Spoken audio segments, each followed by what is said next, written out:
কলিজা এখানে ধুয়ে নিছি, সিদ্ধ করার জন্য বসায় দিচ্ছি চুলা এখন। আসসালামু আলাইকুম সবাইকে, ঢাকায় রান্নাবান্নায় আরেকবার স্বাগতম। আজকে বাসায় কলিজা আনা হয়েছে। কোরবানি ঈদের পরে থেকে আর মানে কেনা কলিজা খাওয়া হয় নাই। তা আজকে আমি নিয়ে আসতে বলছি, পরে নিয়ে আসছে, এখন রান্না করব, তো আপনাদের সাথেও শেয়ার করব। তো প্রথমে এটা সিদ্ধ করে নিব ভালো করে।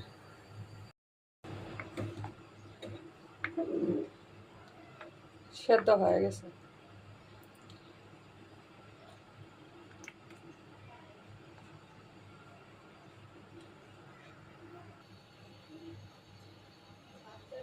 বেশি করে তেল দিলাম, গরম মশলা, তেজপাতা, 1 কাপ পেঁয়াজ,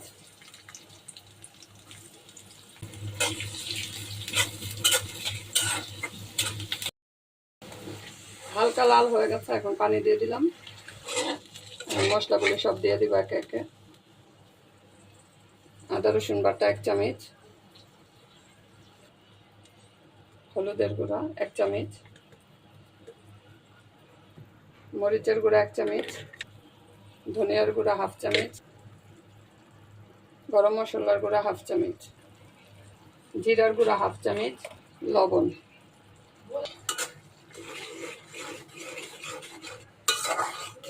মশলাগুলি ভালো করে কষায় নিই। মশলা কষানো হয়ে গেছে, এখন আলু দিয়ে দিচ্ছি।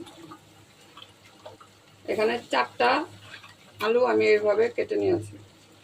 টমেটো দিয়ে দিচ্ছি, একটা বড় সাইজের, কাঁচামরিচ। ভালো করে কষিয়ে নিব।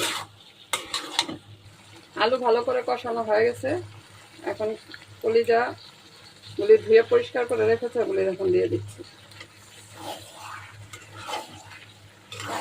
ভালো করে কষায় নিব, তারপর এখানে পানি দিব। ভালো করে একদম কষায় নিছি, তেল ছেড়ে দিছে।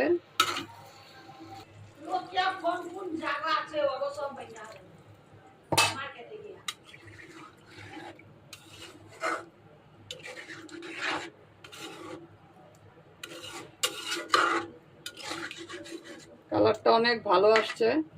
কলিজা রান্না করলে মানুষের শুনি নাকি কালো হয়ে যায়, আমারটা তো ভালোই আসলো।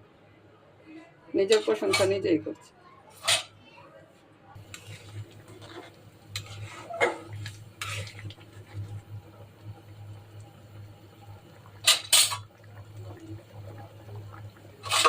একটু ঢেকে দেই।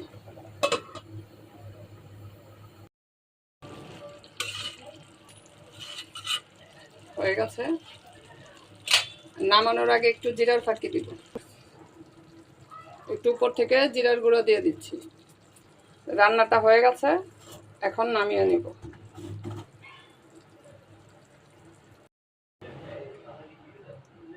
তো রান্না করে নিলাম, কলিজা ভুনা করে নিলাম আলু দিয়ে।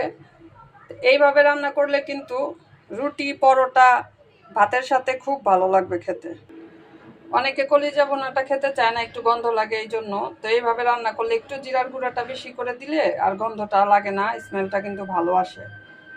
আজকে রান্নাটা কেমন লেগেছে জানাবেন। সবাই ভালো থাকবেন। আল্লাহ হাফেজ।